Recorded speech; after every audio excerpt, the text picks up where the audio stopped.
We are, as a people, inherently and historically opposed to secret societies, opposed to secret oaths, opposed to secret proceedings. No official of my administration, whether his rank is high or low, should interpret my words here tonight as an excuse to censor the news, to stifle dissent, to cover up our mistakes, or to withhold from the press and the public the facts they deserve to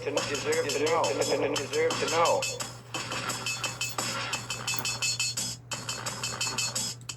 All right. Welcome to Conspiracy Corner Podcast, everyone. This is Abe, your host. It is November 7th, 2025, Friday. So I'm looking forward to a busy night at work. As far as update, bathed and shaved last night. I'm back in the game. I explained it last episode, so I won't rehash. It's been a weird, crazy week. With some difficulty, so I wasn't able to put out as much content as I usually do. But I'm back in the game, baby. So, currently playing Beyblades. That'll be my next game review. Hopefully. I have a Buy Me a Coffee account set up in the link below. If you want to donate, if you donate $10, I can send you a sticker.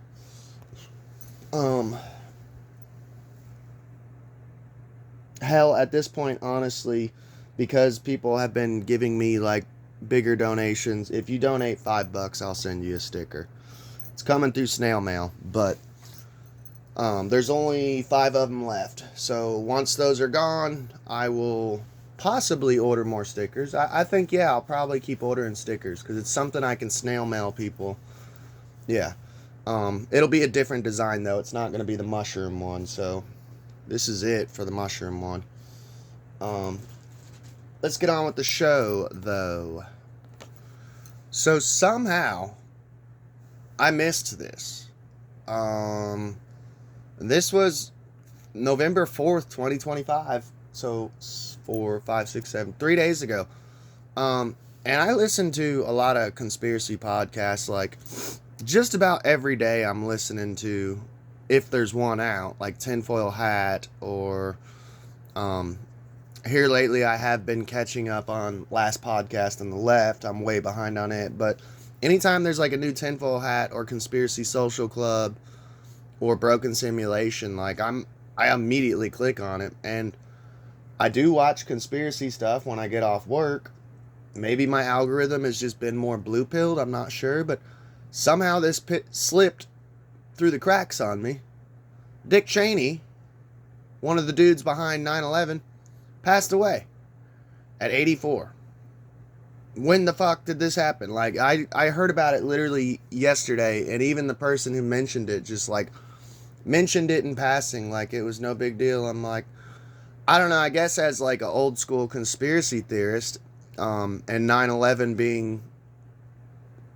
Honestly, 9/11 was the biggest, not the biggest, but it was like the very first conspiracy that like truly woke me the fuck up. Like, and not completely woke me up, but like, you know, it kind of woke me up, man. I that was my red pill moment, was finding out about 9/11 being an inside job, the sketchiness behind all of it. The sketchiness of George Bush Jr. and Dick Cheney. And a lot of people, because I do kind of, every September, I usually go through and listen to, obviously, like I said, Conspiracy Podcast, and around September, everyone starts doing 9/11 episodes. I've covered 9/11 once or twice on here. I'll link the episodes below in Spotify. I might make a 9/11 playlist one day. I really haven't covered it a whole lot on the channel, as weird as that sounds, even though I'm a conspiracy channel. But I guess too, where it's such an older conspiracy, it's like I'm not gonna I try to focus on current stuff, stuff that affects our daily lives now. But I was listening to a 9/11 series by Last Podcast on the Left, and they were kind of putting forth the proposition that it wasn't so much George Bush, that he was almost like a puppet president. Kind of reminds me of that iPad goat too, where he's like literally on strings and shit. That Cheney was kind of the guy. Like, a lot of people say that Dick Cheney was like kind of like the dark Sith Lord, and George Bush Jr. was kind of like Darth Vader, and that Cheney was kind of the secret dark president. George Bush Jr.'s like handler. So I'm just saying, I've said this before, we cover death on this channel quite a bit, especially this year. We covered Ian Watkins. Oh shit, sorry. We covered the Pope, Ozzy Osbourne, Hulk Hogan. I don't celebrate people's deaths. I used to be pretty cutthroat on this channel back in the day, but the older I've gotten, the more I grow as a person. So if you're looking for us to just celebrate Dick Cheney passing away, you're not going to get that. I'm not going to be over here popping champagne bottles. Now, that doesn't mean I'm not going to be blunt on the way that I feel about this person, but I don't celebrate people's deaths like I used to, and I don't know, I've just grown as a person. Not that I'm like better than you or something, but I don't do it anymore. And I don't know, Charlie Kirk, watching the left celebrate his death was just kind of like a wake-up call for me. I'm like, oh, you people are demons. Okay, Dick Cheney, powerful former U.S. vice president who pushed for Iraq war, dies at 84. Isn't it funny how, like, the left used to be, like, anti-war back in the day? InfoWars, you could find InfoWar bumper stickers in coffee shops in Portland, and the left used to love Alex Jones, and, like, I've always been anti-war. I think there was, like, a handful of wars that I think were necessary. Go watch the Donald Trump nuclear testing episode I did like 2 or 3 episodes back, and I kind of go through several wars on which ones I think were necessary, but for the most part, I'm super anti-war. And it's funny now, the left used to be kind of the good guys and on the right side of history, and now they're the ones who are pro-war, like pro-Ukraine. We need to support Ukraine and fight, with Ukraine. And it's just bizarre, the political landscape, how much it's shifted since 2001. Dick Cheney, a driving force behind the U.S. invasion of Iraq in 2003, was considered by presidential historians as one of the most powerful vice presidents in U.S. history. Almost like he's the puppet master.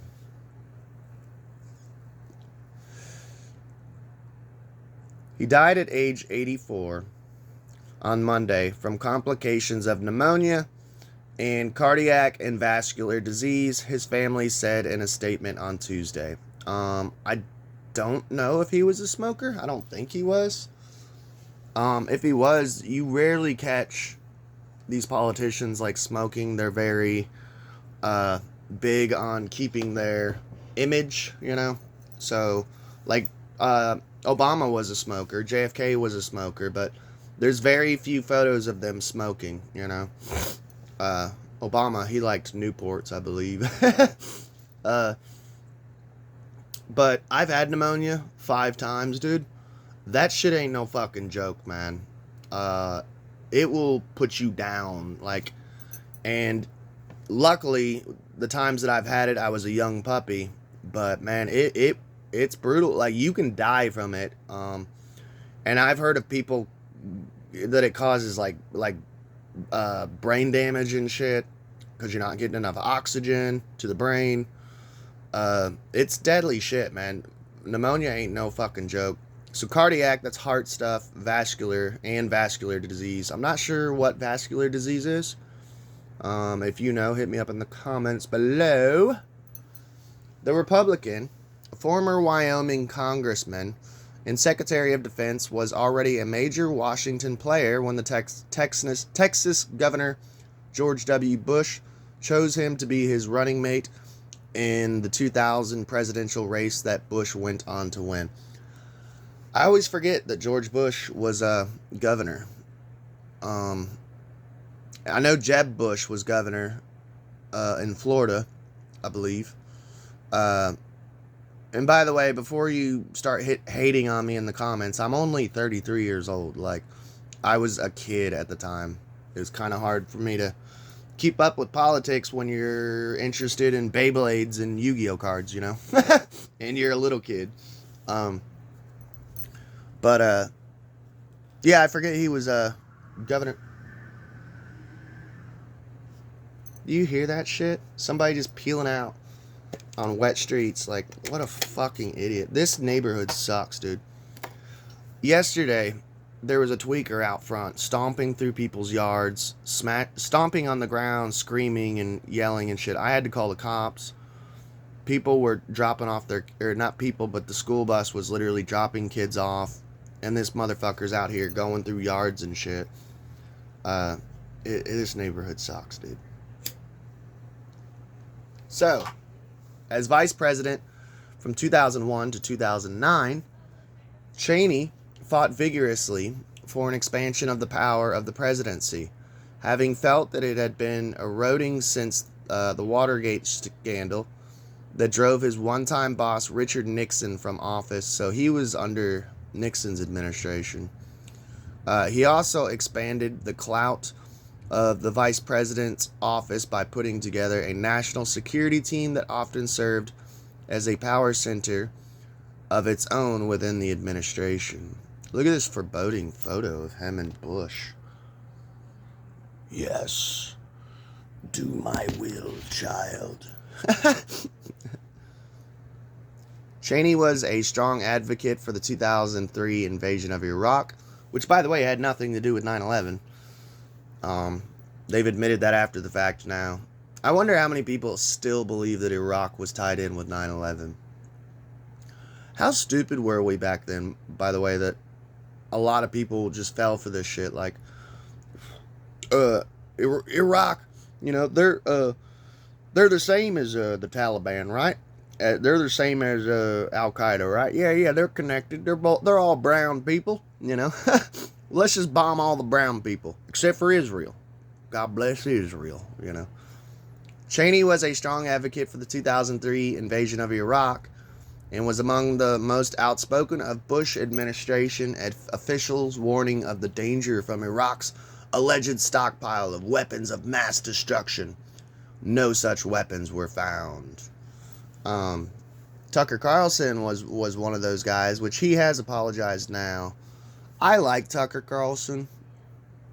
I know people are gonna hate on me. I like Tucker Carlson, but he was real big on the weapons of mass destruction, which turns out there was no weapons of mass destruction. But playing devil's advocate, there is a conspiracy that the weapon of mass destruction, what they're talking about, was Stargates.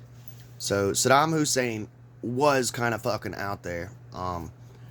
He was like literally trying to build Stargates, allegedly. I know he was big on, he thought he was the reincarnation of Nebuchadnezzar, I believe. We'll have to do a whole episode on his like occult beliefs and shit. He was really big on the Sumerian tablets, the Sumerian religion, Mesopotamia. Kind of like what I'm really big on, honestly, like that Zecharia Sitchin field of knowledge and shit. So supposedly that's what the movie Stargate was about, was kind of revelation of the method of like, hey, this is what's going on in Iraq right now, is Saddam Hussein's like trying to make Stargates and shit. Crazy stuff. I would like for that to be history, because it's cool as fuck. It reminds me of some Indiana Jones shit. And it kind of ties in too with do you guys remember the WikiLeaks emails that Hillary Clinton, her like trying, she did a FOIA act on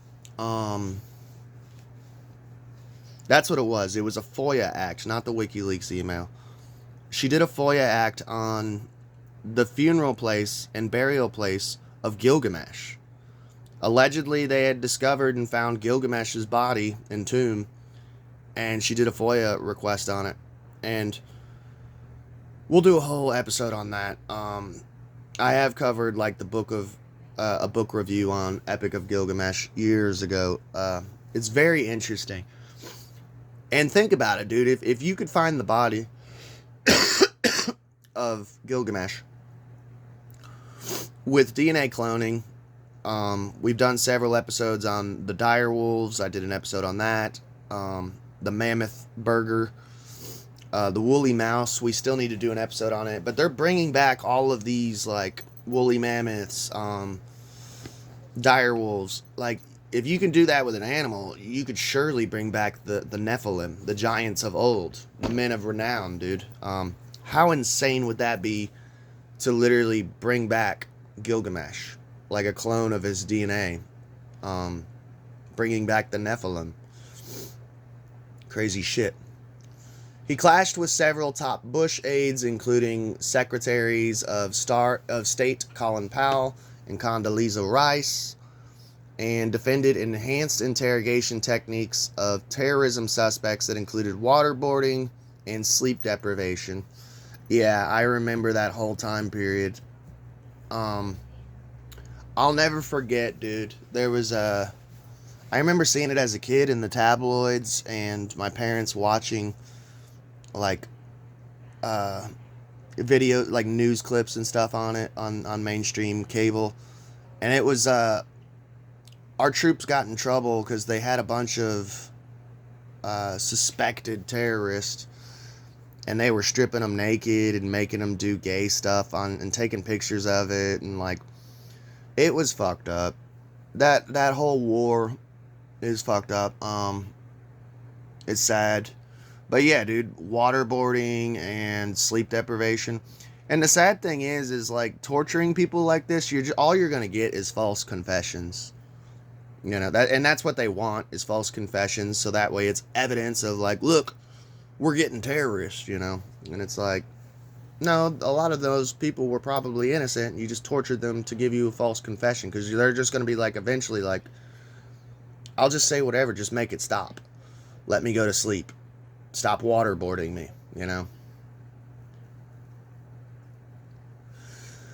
Others, including the U.S. Senate Select Committee on Intelligence and the UN Special Rapporteur, I don't know why it's spelled like that, on counterterrorism and human rights, called these techniques torture, which it really was, man. It was straight up fucking torture, man. His daughter Liz Cheney also became an influential Republican lawmaker, serving in the House of Representatives, but losing her seat after opposing Republican President Donald Trump and voting to impeach him in the wake of January 6, 2021 attack on the Capitol by his supporters. I covered all of that years ago. You guys remember. His father, who agreed with her, said that he would vote for Democratic candidate Kamala Harris in 2024. This right here should show you that this is left-right paradigm, two wings of the same bird.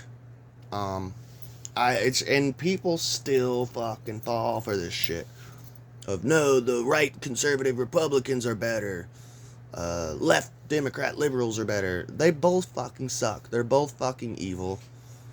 They're all, I guarantee you, they're all behind closed doors when they're not on camera on C-SPAN and shit, I guarantee you these motherfuckers are all eating lobster dinner and drinking champagne together. And clinking glasses of, we fooled them again. You know. Oh, you did great out there today, man. I really felt like you hated me. In our, but that should show you. A staunch Republican, Liz Cheney, and her father, Dick Cheney, voting for Kamala, you know. In our nation's 248-year history, there has been an individual who is a greater threat to our republic than Donald Trump, said the man who had long been a foe of the left. That was his quote, Cheney. Cheney was troubled much of his life by heart problems, suffering the first of a number of heart attacks at the age of 37. He had a heart transplant in 2012. I kind of remember that shit. Slightly. Taking on Iraq. Cheney and Defense Secretary Donald Rumsfeld, who had been colleagues in the Nixon White House, were key voices pushing for the March 2003 invasion of Iraq. In the run-up to the war, Cheney suggested that there might be links between Iraq and Al-Qaeda and the September 11th attacks on 2001 on the United States.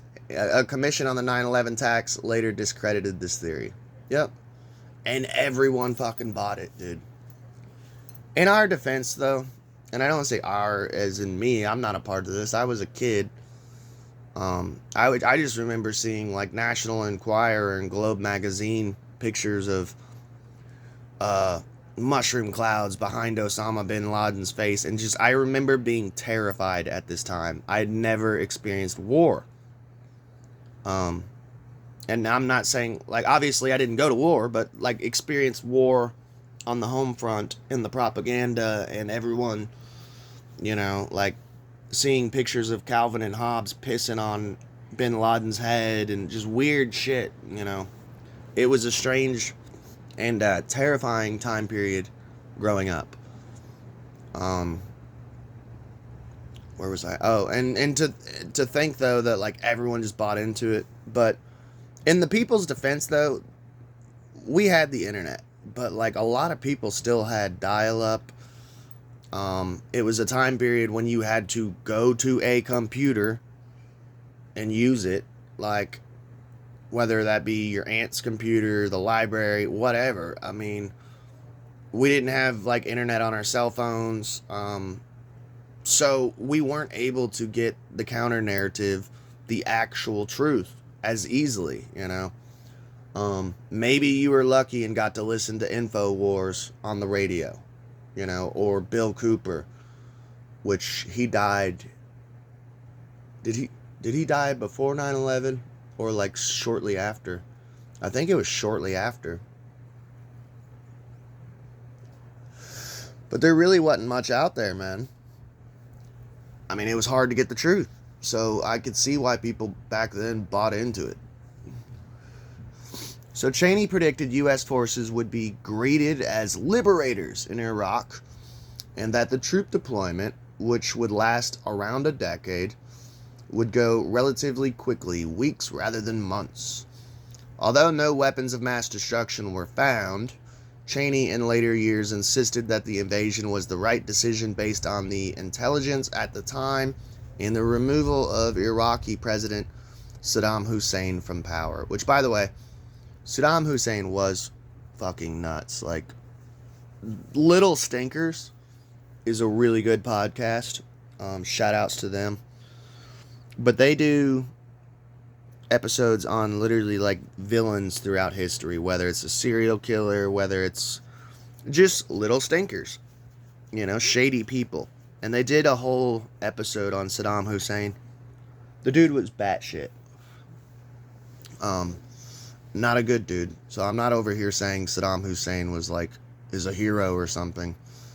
More than a decade earlier, as defense secretary under President George H.W. Bush, Cheney had directed the U.S. military operation to expel an Iraqi occupation army from Kuwait in the First Gulf War. He urged Bush Sr. to take an uncompromising line against Iraq after Saddam Hussein sent his troops to occupy Kuwait in August 1990. But at that point, Cheney did not support an invasion of Iraq, saying the United States would have to act alone and that the situation became a quagmire. Giggity. Sorry. Because of Cheney's long ties to the Bush family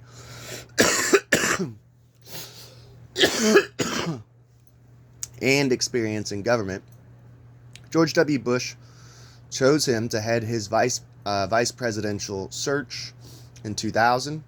Bush then decided that the man doing the search was the best candidate for the job. Upon his re-entry into politics, Cheney received a $35 million retirement package from oil services firm Halliburton. I know the Bush family are all oil families. Was that their brand, Halliburton? I ain't gonna lie, I don't know which oil companies the Bush family was tied into, but wouldn't surprise me if it was Halliburton, which he had run from 1995 to 2000. Halliburton became a leading government contractor during the Iraq War. Cheney's oil industry links were a subject of frequent criticisms by opponents of the war. See, there's multiple reasons we went to Iraq. I hear the community arguing it was oil. No, it was opium. Or no, was that Afghanistan? It was oil. It was opium. It was drugs. It was Stargates. It was cuneiform tablets. We needed all the old school text and stuff. I think there was tons of different reasons. I really, truly do think it was tons of different reasons. And they just used it to their advantage. And they, sadly, with 9/11, they used that to their advantage too, with stuff like the Patriot Act, which we need to do a whole episode on the Patriot Act, was essentially why we are in this totalitarian, creepy state that we're in now. When you give them an inch, they will take a mile. Wise words wise men once say. The first Republican in generations, Richard Bruce Cheney, was born in Lincoln, Nebraska, to Marjorie Lorraine and Richard Herbert Cheney. Herbert Walker Bush. Sorry. On January 30th, 1941, the day then President Franklin Roosevelt turned 59, his mother was a waitress turned softball player. Like pro? That's kind of weird. His father, a federal worker with Soil Conservation Service. Both sides of the family were staunch New Deal Democrats, he wrote in his 2011 book, In My Time, a personal and political memoir. That sounds horrible. Can you imagine reading Dick Cheney's book? Unless you're reading it with like a conspiratorial mindset of like, I want to see what this dark motherfucker said. Like, there's somebody out there who has that book and they're like, yeah, there was a good book. I love this book. That just sounds boring as fuck. And you're reading a book that's written by a scumbag, you know. Convinced that the president would want to know that he shared his birthday with the newborn, Cheney's grandfather urged Marjorie and Richard to share the news by telegram with the White House.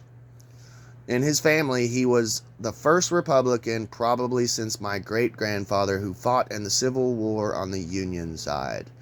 He told the PBS documentary, Dick Cheney, A Heartbeat Away. Once again, like, imagine watching that documentary. That sounds just fucking mind-numbing. He moved as a boy to Wyoming with his family before attending Yale University. I was a mediocre student at best, he said. He dropped out. Yale, Skull and Bones.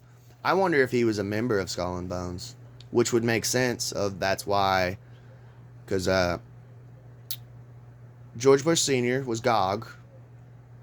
George Bush Jr. was Magog. John Kerry was Long Devil. They were all bonesmen. So if he was a bonesman, it would make sense why they're like, well, of course they would choose him as vice president. It has nothing to do with anything else. It's because they're bonesmen. Bonesmen push up other bonesmen. Same thing with Freemasonry. It's all a big club and you ain't in it. But yeah, we'll wrap it up there. Dick Cheney died. I have nothing else to say about it. I'm not going to celebrate it, but I'm not going to be like, oh, rest in peace. Dick Cheney's dead. Love y'all. Please like, share, and subscribe. Y'all have a good day.